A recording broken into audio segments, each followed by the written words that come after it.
Assalamualaikum warahmatullahi wabarakatuh. Selamat pagi, selamat siang, selamat sore, dan selamat malam adik-adik semua. Bagaimana kabarnya hari ini? Semoga semuanya dalam keadaan baik-baik saja. Perkenalkanlah, nama kakak Ivandana Raditya Irawan. Saya adalah mahasiswa S1 Pendidikan Fisika Universitas Negeri Malang tahun 2019. Senang sekali pada pembahasan kali ini kita akan melanjutkan pembelajaran atau video belajar kita yang lalu mengenai pemantulan dan pembiasan cahaya dengan menggunakan cermin dan lensa. Nah, kira-kira pada video kali ini kita akan membahas tentang apa? Baik, untuk mengawali kegiatan pembelajaran hari ini, kakak punya beberapa gambar, diantaranya sebagai berikut. Kemudian ada gambar seperti ini. Nah, dari beberapa gambar tadi, kira-kira apa yang akan kita bahas pada materi kali ini? Ya, benar sekali. Pada pembelajaran kali ini kita akan bersama-sama belajar mengenai alat optik sebagai penerapan dari peristiwa pemantulan dan pembiasan yang sudah kita pelajari sebelumnya. Nah, untuk itu silahkan diperhatikan baik-baik. Dalam mempelajari alat optik ada 6 alat optik yang akan kita pelajari. Namun pada video bagian 1 ini kita akan terlebih dahulu mempelajari 3 alat optik. Untuk selanjutnya akan dibahas atau dipelajari pada video yang berikutnya. Tujuan dari video ini yang pertama adalah kalian memahami bagaimana sifat dan pembentukan bayangan pada mata dan kacamata, kemudian memahami bagaimana sifat dan pembentukan bayangan pada loop atau kaca pembesar, dan memahami pembentukan bayangan dan sifat-sifat bayangan yang dibentuk pada kamera. Yang pertama adalah mata dan kacamata. Adik-adik semua tentu sudah mengetahui apa itu mata. Nah, mata adalah salah satu panca indera manusia yang berfungsi sebagai indera penglihatan atau berfungsi untuk melihat. Pada mata ada beberapa bagian. Yang pertama ada kornea mata untuk melindungi mata dari benda-benda asing. Kemudian ada iris yang berfungsi untuk mengatur besar kecilnya pupil. Selanjutnya ada pupil untuk mengatur jumlah cahaya yang masuk ke mata. Kemudian ada retina mata yang berfungsi untuk menangkap bayangan, lensa untuk membentuk bayangan, kemudian ada koroid untuk menyuplai oksigen pada mata, kemudian ada aqueous humor yang berfungsi sebagai pendukung lensa. Selanjutnya ada vitreous humor berfungsi untuk mengisi ruang, dan selanjutnya ada syaraf optik untuk meneruskan rangsang yang diperoleh mata yang selanjutnya diteruskan ke otak. Selanjutnya ada bintik kuning merupakan bagian sensitif dan bintik buta merupakan bagian yang tidak sensitif. Selanjutnya ada juga otot mata yang berfungsi untuk membantu lensa mata, dan yang terakhir ada sklera untuk melindungi mata. Pada mata manusia kita mengetahui istilah yang namanya daya akomodasi. Nah, akomodasi merupakan kemampuan otot siliar untuk menebalkan dan memipihkan kecembungan lensa mata berdasarkan jarak benda yang dilihat oleh mata. Nah, dapat dilihat di sini ketika mata melihat sebuah objek yang jaraknya jauh, maka pupil akan melebar dan lensa akan memipih. Kemudian yang selanjutnya ketika mata melihat benda atau objek yang memiliki jarak dekat, maka pupil akan mengecil dan lensa akan mencembung seperti yang dapat kita lihat pada gambar berikut. Kemudian daya akomodasi tadi memiliki batas-batas yang disebut dengan batas daya akomodasi. Nah, untuk batas daya akomodasi sendiri ada 2, yaitu puntum proximum dan puntum remotum. Puntum proximum adalah batas terdekat yang dapat dilihat oleh mata, yaitu sejauh 25 cm. Kemudian untuk puntum remotum adalah batas terjauh yang dapat dilihat oleh mata, yaitu bernilai tak terhingga.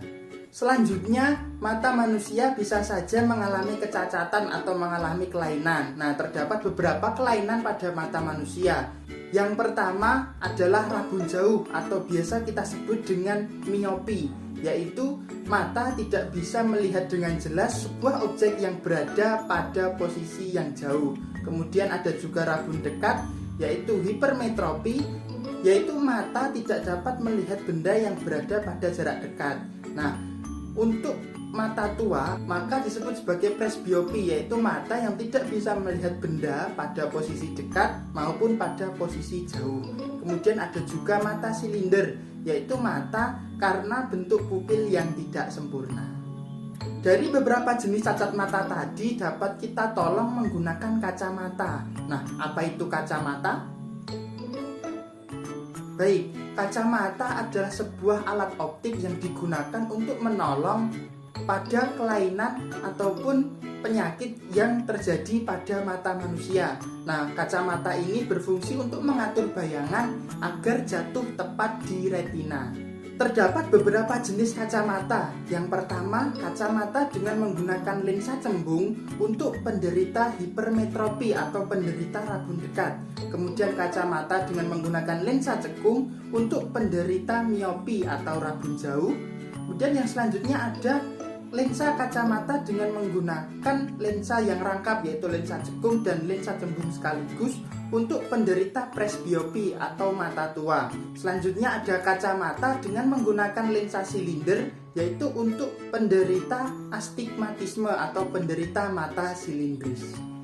Selanjutnya, bagaimana cara menghitung kekuatan lensa kacamata manusia? Untuk menghitung kekuatan lensa dapat menggunakan persamaan P sama dengan 1/F, dan 1/F sendiri dapat ditentukan dengan 1/S ditambah dengan 1/S aksen. Dengan P adalah kekuatan lensa, F adalah fokus lensa, kemudian S adalah jarak benda, dan S aksen adalah jarak bayangannya. Di sini kakak punya satu contoh soal berkaitan dengan lensa kacamata. Nah, soalnya adalah Setia tidak dapat melihat objek dengan jarak jauh. Jika jarak terjauh yang mampu dilihat oleh Setia adalah 3 meter, maka tentukan kekuatan lensa yang dibutuhkan Setia. Nah, untuk yang pertama, untuk menyelesaikan soal ini, kita harus menentukan titik fokus dari lensa yang digunakan. Untuk menentukan titik fokus, dapat menggunakan persamaan 1/F sama dengan 1/S ditambah dengan 1/S aksen, sehingga didapatkan F sama dengan min 3 meter. Kemudian untuk menentukan kekuatan lensa seperti yang sudah kita pelajari tadi, bahwa P sama dengan 1/F, maka P sama dengan 1/-3, dan kekuatan lensanya adalah minus 0,33 dioptri. Karena minus, maka menggunakan lensa cekung. Selanjutnya, untuk yang kedua kita akan belajar mengenai loop atau kaca pembesar. Loop atau kaca pembesar merupakan salah satu alat optik yang terdiri dari satu lensa positif, yaitu lensa cembung. Nah, loop sendiri bekerja untuk memperbesar bayangan yang diperoleh oleh retina.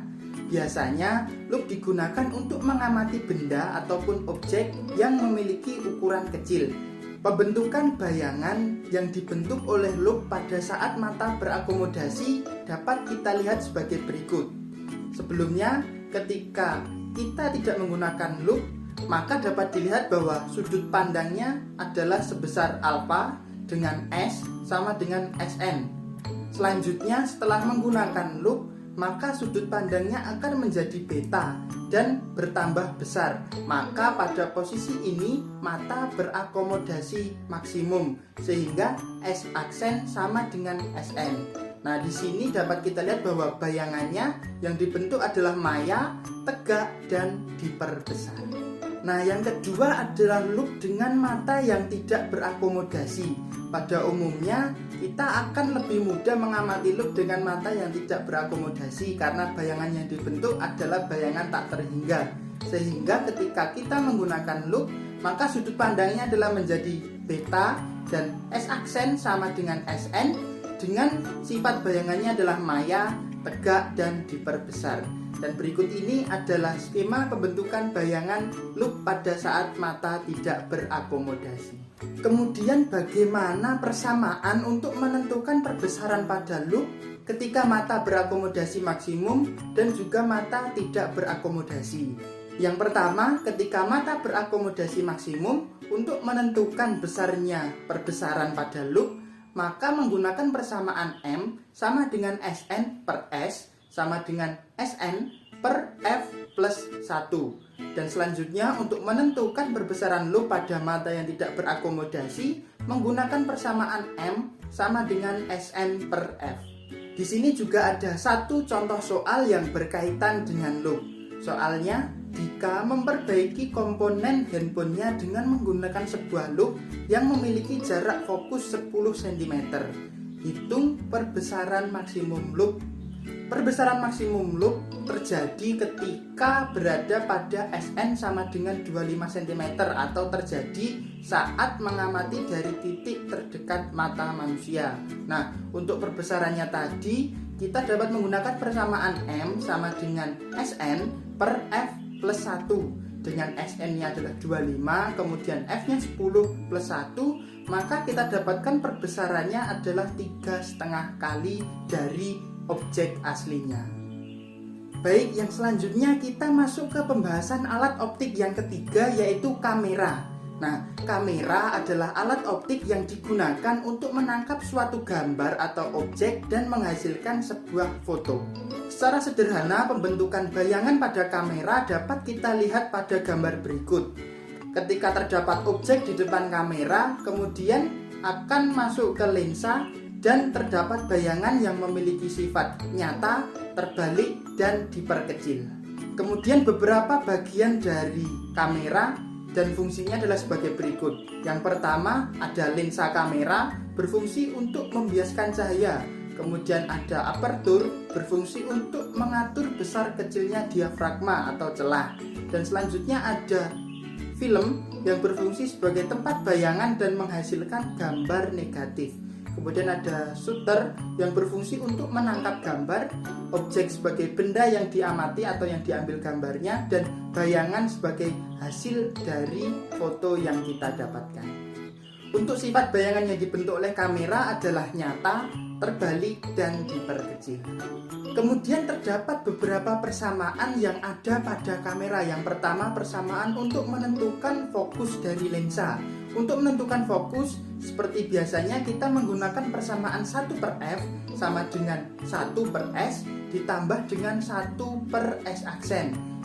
Dan untuk perbesarannya menggunakan persamaan M sama dengan H aksen per H atau juga dengan S aksen per S. Di sini terdapat satu contoh soal. Sebuah kamera menangkap gambar Budi dengan tinggi 170 cm. Jika tinggi foto Budi adalah 17 cm dan jarak Budi ke kamera adalah 5 meter, maka tentukan jarak S aksen. Untuk menentukannya tadi, kita dapat menghitung dengan menggunakan rumus perbesaran. Nah, diketahui bahwa rumus perbesaran adalah H aksen per H atau S aksen per S. Maka dapat dituliskan bahwa H aksen per H sama dengan S aksen per S.